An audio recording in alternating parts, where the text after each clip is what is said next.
Uma das características do clima dos territórios semiáridos são as altas temperaturas. Mas você sabia que por algumas razões os grandes centros podem se tornar ainda mais quentes? Construções com muitos andares interferem na circulação de ar e também na sensação de calor de quem mora por perto. Em Petrolina, no sertão de Pernambuco, os moradores já começam a sentir as primeiras consequências da verticalização urbana. Nesse programa, conversamos com uma ambientalista para entender esse problema aqui na região. Confira também o que a Secretaria de Urbanismo do município tem a dizer sobre esse assunto. Pessoas, trânsito e prédios são elementos bem comuns nas cidades, principalmente nos grandes centros. Esses fatores estão interligados e sinalizam um fenômeno que se tornou comum com o aumento das construções, a verticalização urbana. Um passeio pela orla de Petrolina, no sertão de Pernambuco, é suficiente para notar a quantidade de edifícios. Eles variam em altura, extensão de terreno e estrutura. Em palavras bem simples, seria a multiplicação dos terrenos, dos solos, né? Se eu tenho, por exemplo, 2 terrenos e eu verticalizo ele, eu colocar aí, vamos dizer, 15 apartamentos, eu vou ter 30 terrenos, né? Então é a multiplicação desses terrenos no solo. A verticalização pode significar avanços na zona urbana e mais moradia. Mas as construções cada vez mais altas causam impactos que influenciam no bem-estar de quem mora nessas áreas. As aposentadas Maria de Lourdes e Neuza, que moram há cerca de 60 anos em uma rua por trás da orla, já sentem a diferença na circulação de ar e na temperatura. A gente diz que esses prédios aí impactou muito aqui, a nossa ventilação aqui em nossas casas, em nossa família aqui. Ficou muito quente, muita poluição. Quando vem assim o vento, é difícil vir. É uma quentura horrível, o asfalto tudo quente, tudo, ficou tudo quente. Cineide, que mora há 30 anos nessa mesma rua, também percebe o impacto do aumento de prédios próximos à sua casa. Agora a coisa mudou e muito, né? Cada vez mais que a gente está observando é que está mudando, né? Enchendo de prédio, de casa, de outras coisas que não está assim, no nosso ver, é totalmente diferente. A redução do fluxo de ar e o sombreamento maior das áreas são algumas das consequências da verticalização. Além disso, a formação de ilhas de calor no centro da cidade, principalmente nos locais asfaltados, também pode ocorrer em curto prazo. O cenário hoje já não é tão satisfatório. Se a gente observar, por exemplo, a gente tem um fluxo muito maior de trânsito, né? E se a gente observar meio-dia, a gente vai ver que meio-dia está super quente no centro da cidade. E nas áreas periféricas, nos bairros mais afastados, já tem uma temperatura mais inferior. E se a gente for observar, por exemplo, numa área com muito mais árvores, num projeto, a gente vai ter ainda uma temperatura menor. Então isso já são dados de pesquisas, né, onde a gente tem aí 3, 4 graus de diferença entre a temperatura no centro e a temperatura nas áreas periféricas, vamos dizer assim.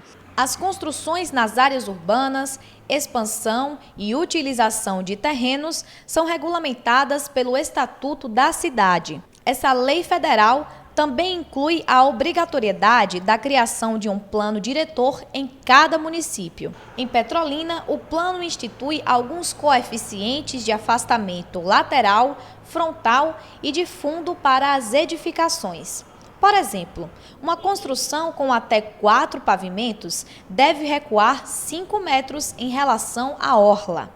Ou seja, quanto mais andares, maiores devem ser as distâncias na região frontal e entre um prédio e outro.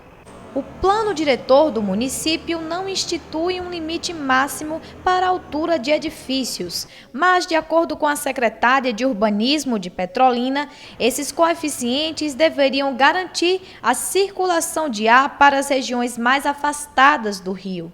Além disso, a responsabilidade de fiscalização dessas construções é da própria prefeitura. Tem 2 aspectos, né?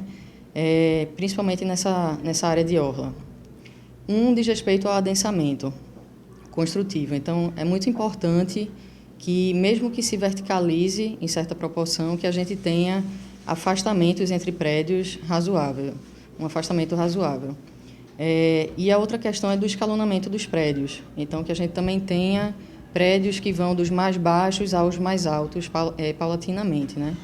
Então, esses dois aspectos, eles resguardam com relação tanto à questão do sombreamento, porque você tem um paredão de prédios altos, isso gera um sombreamento sobre toda a parte da orla, por exemplo, e isso afeta a questão da fotossíntese e afeta também o desenvolvimento dos ecossistemas. O Estatuto da Cidade também determina que os planos diretores dos municípios sejam revisados a cada 10 anos.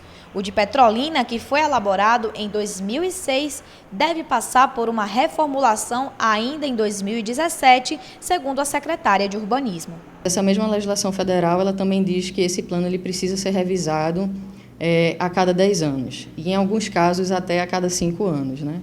Então, nós já estamos nesse prazo, nós estamos caminhando para essa revisão, e aí é quando tudo isso vai ser observado. E nessa mesma legislação, ela diz também que é preciso que haja audiência pública, consulta à população, aos diferentes segmentos da sociedade. Então, aquilo que vai ser construído de plano diretor e de parâmetros de ocupação do solo urbano, tudo isso vai passar por essa revisão do plano diretor e por essas consultas. Mas a geógrafa e ambientalista Clécia Pacheco alerta que, para minimizar as consequências negativas da verticalização, o plano diretor da cidade precisa incluir ações sustentáveis. A gente pode controlar isso, né? Não reverter 100%, mas controlar. A partir de quê? A partir da execução do Estatuto da Cidade, de um plano diretor onde se pensa numa cidade sustentável, onde se pensa em reflorestar áreas que foram retiradas, onde a gente motive a população, por exemplo, a plantar a sua árvore, ou plantar mais de uma, né? Onde a gente tenha praças que possam ter mais árvores também, onde cada ambiente que vai se construir, a gente tenha como contraproposta uma área verde para ele construir, uma reserva natural. Então, essas são coisas que a gente pode fazer a partir da execução de um plano diretor de uma cidade sustentável.